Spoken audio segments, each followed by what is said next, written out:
दिलीप नायक जी, बापू चावरे जी, प्रतिभा जी, हमारे कैंडिडेट्स केसी पाडवी जी, पाटिल जी, श्रीश नायक जी, किरण ताडवी जी, प्रवीण बापू चावड़े जी, राजेंद्र गावित जी, बुधिया पवार जी, स्टेज पे India alliance के नेता,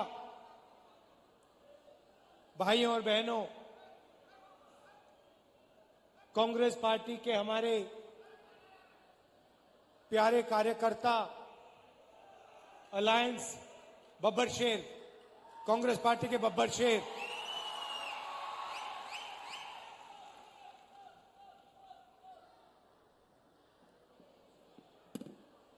ये जो लड़ाई है ये विचारधारा की लड़ाई है। चुनाव हो रहा है मगर दो विचारधाराओं की, दो सोच की टक्कर है। ये कांग्रेस पार्टी कहती है, इंडिया गठबंधन कहता है कि देश को संविधान के माध्यम से चलाना चाहिए।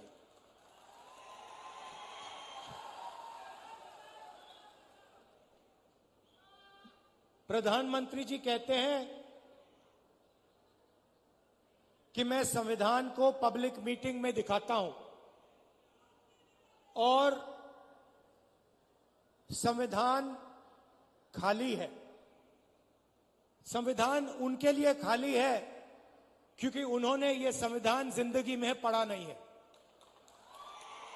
उनको कोई आइडिया नहीं कि इस किताब के अंदर क्या लिखा हुआ है। इसीलिए प्रधानमंत्री जी के लिए यह संविधान खाली है। वो कहते हैं कि लाल रंग का संविधान राहुल गांधी दिखाता है। देखिए इस पर क्या रंग है, नीला है, लाल है, हमें कोई फर्क नहीं पड़ता।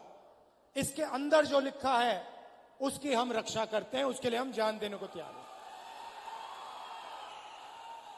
तो एक तरफ कांग्रेस पार्टी इंडिया गठबंधन जो संविधान की रक्षा कर रही है, मैं आपसे पूछना चाहता हूं और आदिवासी भाई और बहन इस बात को सबसे अच्छा समझेंगे। आज हमने यहां बिरसा मुंडा जी, भैया थोड़ा सामने से हटिए, थोड़ा सामने से हटिए। ये आज हमने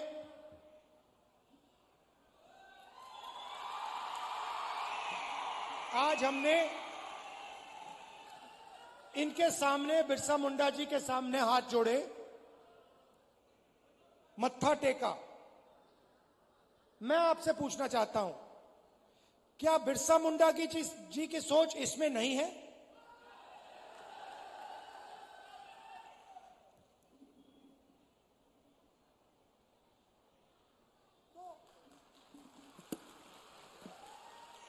तो नरेंद्र मोदी जी कहते हैं कि यह संविधान खाली है, खोखला है, इसमें कुछ नहीं है। मैं नरेंद्र मोदी जी को समझाना चाहता हूं और प्रधानमंत्री जी आप अच्छी तरह सुनिए क्योंकि आप देश के प्रधानमंत्री हैं। नरेंद्र मोदी जी, यह संविधान खोखला नहीं है। इस संविधान में हजारों साल की सोच, बिरसा मुंडा जी की सोच, बुद्ध भगवान की सोच, फूले जी की सोच, अंबेडकर जी की सोच, गांधी जी की सोच सब भरी हुई है। ये हिंदुस्तान, नरेंद्र मोदी जी, ये खोखला नहीं है। इसके अंदर हिंदुस्तान का ज्ञान, हिंदुस्तान की आत्मा है। और जब आप इसे खोखला कहते हो तो आप हिंदुस्तान, बिरसा मुंडा जी, महात्मा गांधी जी, अंबेडकर जी, इन सब का अपमान करते हो। लड़ाई भाइयों और बहनों इसको बचाने की है। आपको कॉन्स्टिट्यूशन में, संविधान में नाम दिया गया है। आपको संविधान में आदिवासी नाम दिया गया है। इस संविधान में आप कहीं भी पढ़ लो, इस संविधान में आपको वनवासी नहीं कहा जाता है, आपको आदिवासी कहा जाता है। मगर आरएसएस के लोग, बीजेपी के लोग, हिंदुस्तान के प्रधानमंत्री आपको वनवासी कहते हैं। इन दो शब्दों में बहुत बड़ा फर्क है। आदिवासी का मतलब जो हिंदुस्तान के पहले मालिक थे। इस संविधान में बिरसा मुंडा जी ने जो त्याग किया, जो शहीद हुए, उनके शब्द हैं। इसीलिए संविधान में आपको आदिवासी नाम दिया गया है। आदिवासी नाम का मतलब समझिए। आदिवासी नाम का मतलब हिंदुस्तान के पहले निवासी, हिंदुस्तान के पहले मालिक।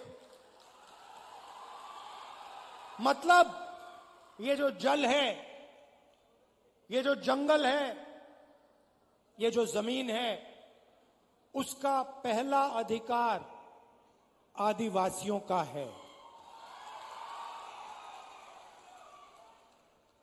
ये बात, इसके लिए बिरसा मुंडा जी लड़े थे कि जमीन हमारी, जल हमारा,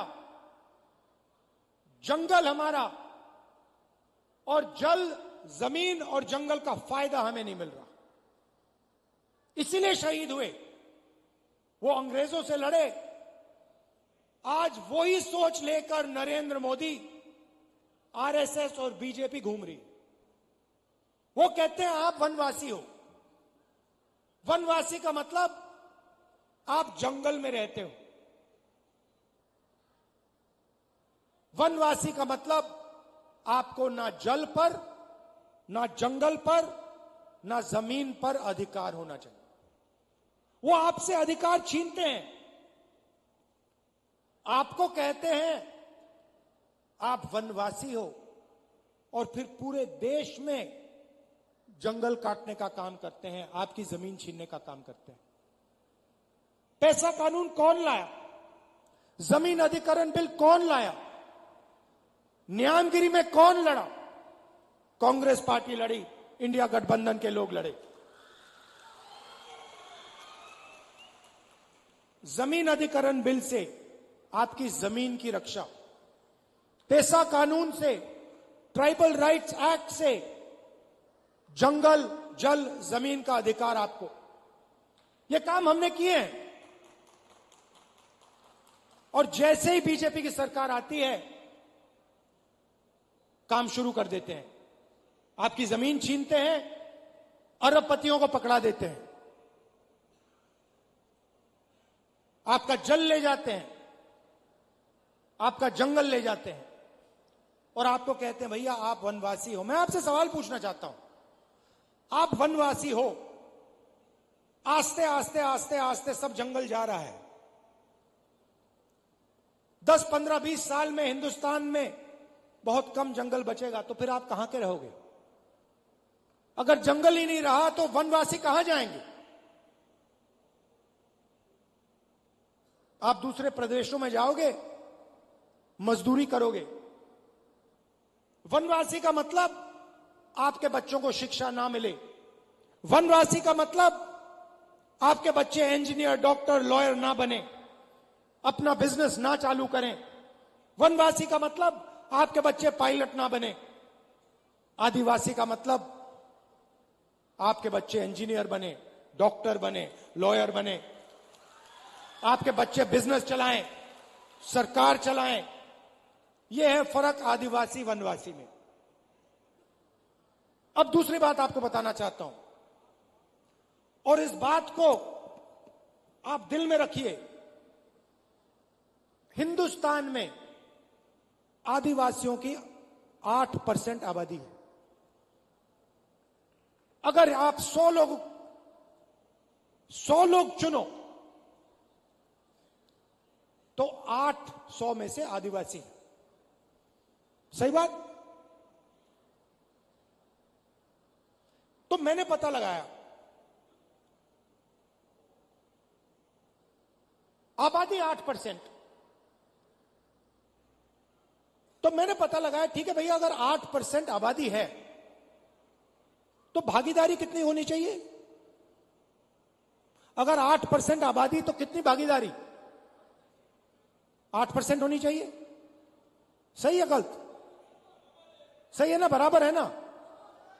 अगर 100 में से 8 आप हो तो फिर भागीदारी भी होनी चाहिए 8 की। तो मैंने पता लगाया, मैंने कहा देखो भाई, पता लगाते हैं हिंदुस्तान की सरकार में आदिवासियों की कितनी भागीदारी है। 90 अफसर हिंदुस्तान की सरकार को चलाते हैं। 90 अफसर हिंदुस्तान की सरकार को चलाते हैं।